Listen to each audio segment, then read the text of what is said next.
Boat నెక్కగలవా ఓ నరహరి తెడ్డు వేయగలవా? పూర్తి వివరాలకు చదవండి రేపటి సాక్షి దినపత్రిక. అడుగడుగున అనేక రకాలైనటువంటి ప్రయత్నాల ద్వారా బెయిల్ను అడ్డుకునేటువంటి ప్రయత్నం చేసినప్పటికీ సుప్రీంకోర్టు కేసులోని వాస్తవాల్ని అర్థం చేసుకొని ఈరోజు కవితమ్మకు బెయిల్ మంజూరు చేయడాన్ని మేమందరం కూడా పరిశీలిస్తూ ఉన్నాం. ఉద్యమకారిని స్వతహాగా కేసీఆర్ గారి బిడ్డగా తెలంగాణ రాష్ట్ర సాధన కోసం వీరోచితమైనటువంటి పోరాటం చేసినటువంటి మహిళగా తనకు ఆత్మవిశ్వాసం పోరాట పటిమ ఉన్నటువంటి నాయకురాలు కాబట్టి 5 మాసాలు జైల్లో అక్రమంగా నిర్బంధించబడ్డప్పటికీ మొక్కవోని ఆత్మవిశ్వాసంతో న్యాయపరమైనటువంటి పోరాటాన్ని కొనసాగించింది. ఈరోజు ఆ పోరాటంలోని ఆ కేసులోని న్యాయాన్యాయాలను అర్థం చేసుకున్నటువంటి సుప్రీంకోర్టు బెయిల్ మంజూరు చేయడాన్ని స్వాగతిస్తూ ఉన్నాం. ఖచ్చితంగా ఇది ఉద్యమకారులందరికీ తెలంగాణ బిడ్డలందరికీ నూతన ఉత్తేజాన్ని ఉత్సాహాన్ని ఇచ్చేటువంటి సందర్భం. రాజకీయంగా బీఆర్ఎస్ పార్టీ మీద కానీ నాయకుల మీద కానీ ఎటువంటి కుట్రలు కుయుక్తులు ఎదుటి వాళ్ళు ప్రయత్నాలు చేసినా రాజకీయ పార్టీలు వ్యవస్థలు చేసినా ఖచ్చితంగా న్యాయస్థానాల్లో న్యాయ పోరాటం చేస్తాం. ప్రజాక్షేత్రంలో కూడా పోరాటాలు చేసి మా శక్తిని మా సత్తాను నిరూపించుకుంటాం.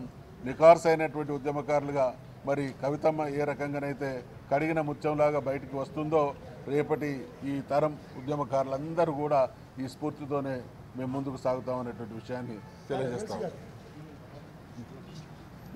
ఈరోజు సుప్రీంకోర్టులో బెయిల్ దొరకడం అనేటువంటిది మొత్తం బీఆర్ఎస్ పార్టీ పక్షాన మేమందరం కూడా స్వాగతిస్తూ ఉన్నాం. గత 164 రోజులుగా చేయనటువంటి నేరానికి కవితని అటు ఈడీ కానీ సిబిఐ కానీ ఒక రాజకీయపరమైనటువంటి కక్షతో ఒక పొలిటికల్ వెండెటాతో బారాసాని రాజకీయంగా అణిచివేయాలని కుట్రలో భాగంగానే ఆమె మీద కేసు పెట్టినారనేటువంటి విషయాన్ని మా అధినేత కేసీఆర్ కానీ మా కేటీఆర్ కానీ హరీష్ రావు గారు కానీ అనేక సందర్భాల్లో సమాజం ముందు ఉంచినప్పటికీ కూడా అనేక మంది ప్రేలాపనలు పేలి కవిత గారు ఈ అక్టోబర్లో బతుకమ్మ కూడా జైల్లో ఆడుతుందనేటువంటి ఒక దుర్మార్గమైనటువంటి భాషని వాడినటువంటి విషయాన్ని మేము ఈ సందర్భంగా గుర్తు చేస్తూ ఉన్నాం. వాళ్ళందరికీ కూడా మేము చెప్పేది ఒకటే, కవిత గారు ఈ కేసులో ఎటువంటి ఇన్వాల్వ్మెంట్ లేదని మేము పదే పదే చెప్పినా ఇవాళ బీఆర్ఎస్ మీద దుర్మార్గంగా దాడి చేసినటువంటి వాళ్ళకందరికి కూడా ఇవాళ ఈ తీర్పు అనేటువంటిది చెప్పపెట్టదు.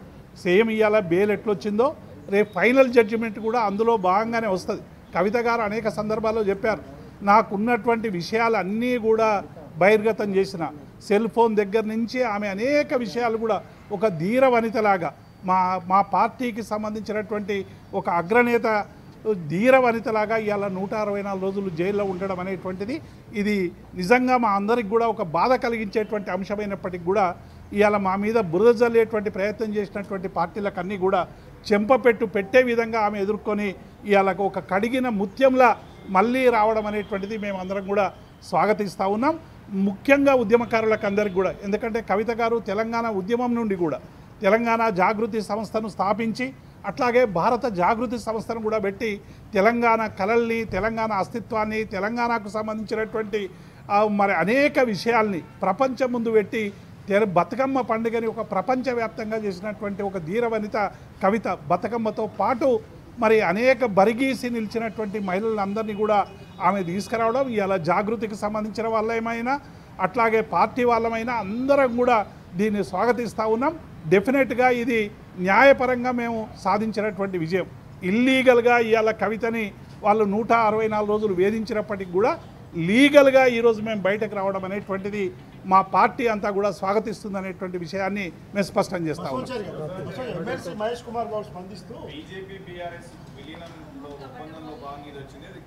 తెలంగాణ ప్రజల్లో మళ్ళీ బీఆర్ఎస్ వైపు ప్రజా అభిప్రాయాలు సానుకూలంగా మారుతున్నాయి కాబట్టి గోటికాడి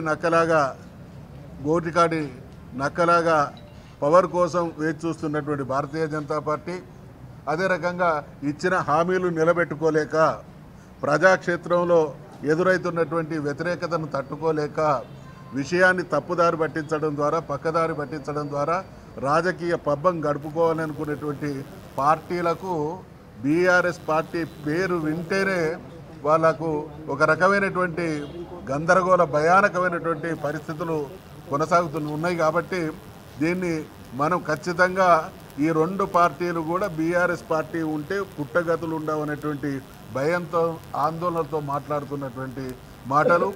ఒకవేళ బీఆర్ఎస్ పార్టీకి ఎవరితోనైనా లోపాయికారి ఒప్పందాలు ఉంటే 6 మాసాలు ఆడబిడ్డ జైల్లో ఉంటుందండి. కాస్తన్న ఇంగిత జ్ఞానం ఉండాలి. మాట్లాడడానికి నాలుకను తాటిమట్ట కంటే చులకన చేసి మాట్లాడేటువంటి వీళ్ళ కుసంస్కారాన్ని ఖచ్చితంగా ఖండిస్తూ ఉన్నాం. న్యాయపరంగా చట్టపరంగా మరి కొట్లాడి ఈరోజు సుప్రీంకోర్టు ద్వారా బెయిల్ పొందడం ఖచ్చితంగా కవితమ్మ తెలంగాణ ఉద్యమకారుల నైతిక విజయం. వీళ్ళ నోళ్ళకి ఇప్పటికైనా మరి మూతపడితే తాళాలు వేసుకుంటే మంచిది. లేకపోయింటే ప్రజాక్షేత్రంలో ఇవన్నీ కూడా గమనిస్తూ ఉన్నారు. ఎన్ని రకాలైనటువంటి చిత్రహింసలు పెట్టి అంటే ఒక ఉద్యమ పార్టీ పట్ల రాజకీయ పార్టీల నాయకుల వ్యవస్థల కక్ష సాధింపు వారికి ఎటువంటి అక్కసు ఉన్నది అనడానికి నిదర్శనమే వీళ్ళు చేస్తున్నటువంటి ప్రేలాపన. సార్ మొన్న సీఎం ఢిల్లీలో మాట్లాడుతూ ఈ నెలలో బెయిల్ వస్తుంది, బెయిల్ వచ్చిన తర్వాత వెడ్జ్ ఉంటుందని చెప్పారు.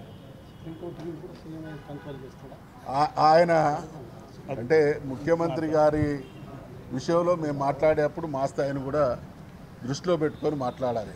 ఒక ముఖ్యమంత్రి స్థాయి మాట్లాడే అద్దెమైకు గతంలో చాలామంది రాజకీయ పార్టీల వేదికల మీద కొందరు నాయకులను మేము చూసినాం. అదే నాయకుడు ఇక్కడ మైక్ తీసుకుంటాడు, ఒక పార్టీ తరఫున ఒకటి మాట్లాడతాడు. అదే నాయకుడు ఇంకొక పార్టీ మీటింగ్ పెడితే ఆ పార్టీ మీటింగ్లో ఇంకొక రకంగా మాట్లాడతాడు. అంటే ఒక మెచ్యూర్డ్ పాలిటీషియన్, ఒక బాధ్యతాయుతమైనటువంటి ముఖ్యమంత్రి స్థాయి మాట్లాడేటువంటి మాటలు ఈ రకంగా ఉంటే దాన్ని దేవుడు కూడా క్షమించడు. ఆయన స్థాయిని పెంచుకోవాలి, ఆయన మెచ్యూరిటీ లెవెల్ పెరగాలి, తెలంగాణకు ఆయన ద్వారా మంచి జరగాలని ఆశాభావాన్ని వ్యక్తం చేస్తున్నాం తప్ప ఆయనలాగా దిగజారిన మాటలు మాట్లాడడానికి. కేసీఆర్ కేంద్రంలో మంత్రి పదవి వస్తుంది, కేటీఆర్ కూడా సెంట్రల్ మినిస్టర్ అవుతాడు, ఇవన్నీ మేము ముందే ఊహించామని చెప్పి స్పష్టంగా చెప్పాడు ఆయన. వీళ్ళందరూ గతంలో మేము చూసేది శాసనసభ ముందు చిలక జోస్యాలు చెప్పేవాళ్ళు. వీళ్ళు బహుశా పాలన అనేది పక్కన పెట్టి ఇటువంటి జోస్యాలతోని కాలం వెళ్ళబుచ్చేటువంటి ప్రయత్నాలు చేస్తూ ఉన్నారు. అన్నిటికీ కాలమే నిర్ణయం చేస్తుంది. గతంలో మిత్రమా బీఆర్ఎస్ పార్టీ ఇప్పటి వరకు నేను వారి మామగా చూస్తున్నా. ఇప్పటి వరకు ఎవరి మీద అన్నా కానీ కోపంగా మాట్లాడుకోవడం కానీ హర్షగా మాట్లాడడం కానీ జరగలేదు. ఎందరితో ప్రేమలతో అభిమానంతో మాట్లాడతారు. అందరికి సహాయ సహకారాలు తోచిన చదివేయడం కానీ స్పోర్ట్స్ ఏవైతే మరి విద్యారంగంలో కానీ మరి ఏదైతే ఆటల పోటీలో కానీ ఉన్నతులైనలకు ఎంతో సహాయం చేశారు. అలాగే అనేక సామాజిక సాంఘిక కార్యక్రమాలు చేశారు. కాబట్టి వారందరి ఆశీస్సులు, ఆడపడుచుల ఆశీస్సులు, అన్నదమ్ముల ఆశీస్సులు తెలంగాణ ప్రజలే ఈ రోజున ఉన్నది. కాబట్టి మరి జడ్జి గారు ఈరోజు మాకు న్యాయం చేసారు. కాబట్టి జై భారత్, జై తెలంగాణ.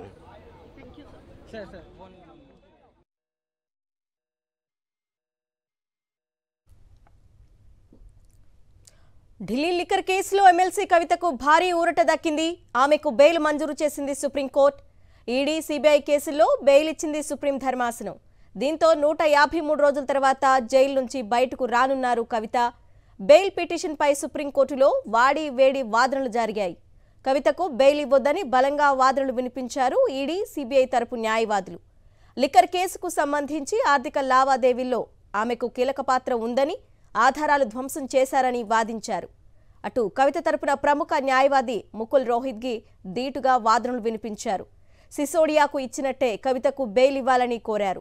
ఇరుపక్షాల వాదనలు విన్న సుప్రీంకోర్టు కవితకు బెయిల్ మంజూరు చేస్తూ తీర్పు వెలువరించింది.